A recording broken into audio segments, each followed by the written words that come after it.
अहोई अष्टमी का व्रत कार्तिक मास के कृष्ण पक्ष की अष्टमी तिथि पर किया जाता है।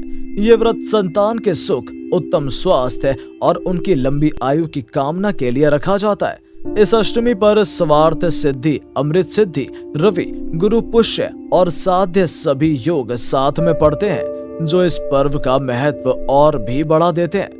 इसमें पुत्रवती स्त्रियां निर्जला व्रत रखती हैं। ये व्रत दिन में अहोई माता की कथा सुन रात को तारों को अर्घ्य देकर ही खोला जाता है। इस व्रत के दौरान किसी भी प्रकार की नुकीली चीज जैसे चाकू आदि का इस्तेमाल नहीं करना चाहिए और पूजा के दौरान साहूकार की कथा को पढ़ना या सुनना जरूरी बताया गया है। तो चलिए गणपति का नाम लेकर कथा शुरू करते हैं। श्री गणेशाय नमः। एक साहूकार के 7 बेटे और 7 बहुएं थी और उसकी एक बेटी भी थी जो दीपावली के लिए अपने मायके आई हुई थी। दीपावली पर घर को लीपने के लिए 7 बहुएं और बेटी जंगल में मिट्टी लेने गई। मिट्टी खोदते समय गलती से साहूकार की बेटी की खुरपी वहां रह रहे स्याहू और उसके बच्चों में से एक बच्चे को लग गई और उसका एक बच्चा मर गया। इस पर स्याहू ने क्रोध में श्राप देते हुए कहा, तुमने मेरे बच्चे को मारा है, अब मैं तुम्हारी कोख बांधूंगी।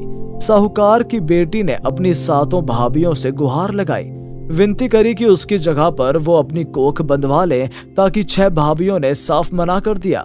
मगर सबसे छोटी भाभी ने सोचा, ये हमारी इकलौती ननद है, इसकी कोख बंध जाएगी तो इसकी सास को दुख होगा।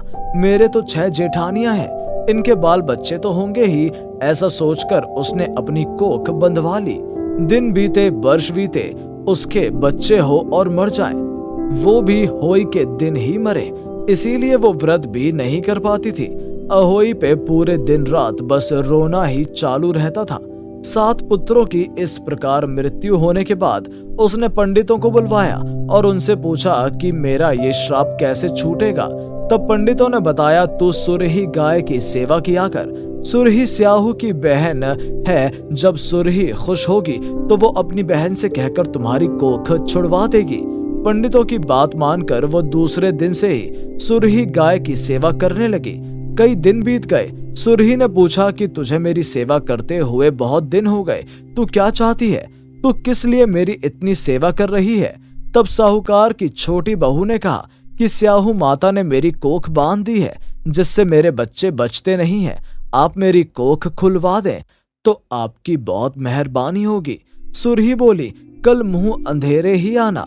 दूसरे दिन वो आई तो सुरही उसे अपने साथ लेकर 7 समुद्र पार स्याहू माता के पास गई। वहां स्याहू ने कहा, आ बहन आ, बहुत दिनों में आई, ये तुम्हारे साथ कौन है? सुरही बोली, ये मेरी सेवा करती है। तब स्याहू ने कहा, मुझे मेरे बच्चों को रखवाली करने के लिए चाहिए। सुरही बोली, इसे ही रख ले। साहूकार के बेटे की बहू सेवा करने लगी। एक दिन स्याहू बोली, तू कौन है और इतनी उदास क्यों रहती है? साहूकार के बेटे की बहू की आंखों में आंसू आ गए और वो बोली, कोई बात नहीं। तब स्याहू बोली, तू मुझे बता, मैं तेरा संकट दूर करूंगी। साहूकार के बेटे की बहू बोली, वचन दो। स्याहू ने वचन दिया तो उसने सारी बात बता दी। स्याहू ने कहा, तूने मुझे ठग लिया, मगर कोई बात नहीं, सेवा बंदगी से सब कुछ हो सकता है। आज के बाद तेरी संतान नहीं मरेगी तथा पिछले 7 बेटे भी अपनी बहुओं के साथ घर आएंगे। उसे बहुत सा धन देकर विदा किया। वो घर आई तो 7 बेटे और बहुएं घर पर ही मिले। उस दिन होई का व्रत था। उसने व्रत किया, कढ़ाई की। सब बेटे बहुओं के साथ बैठकर कहानी सुनी। इधर उसकी जेठानियां बोली, सब जल्दी जल्दी कहानी सुन लो, फिर वो सरदोई रोने लग जाएगी। कहानी सुनकर जेठानियों ने अपने लड़कों को भेजा, जाकर देख तेरी चाची क्या कर रही है। लड़कों ने जाकर देखा तो बहू बेटों के साथ वो कहानी सुन रही है। लड़कों ने घर आकर सारी बात बताई। सब ने जाकर देखा कि 7 होई मड़क रही हैं, कड़ाही की है और 7 बेटों की बहुओं के साथ कहानी सुन रही है। तब उन्होंने पूछा कि ये सब कैसे हुआ। उन्होंने सारी बात बता दी। हे स्याहू माता, जैसे उस साहूकार के बेटे की बहू पर खुश हुए वैसे सभी पर होना। उसकी तरह किसी की परीक्षा मत लेना। कहानी कहते सुनाते, हुंकार भरते, लिखते पढ़ते हम सब पर खुश रहना।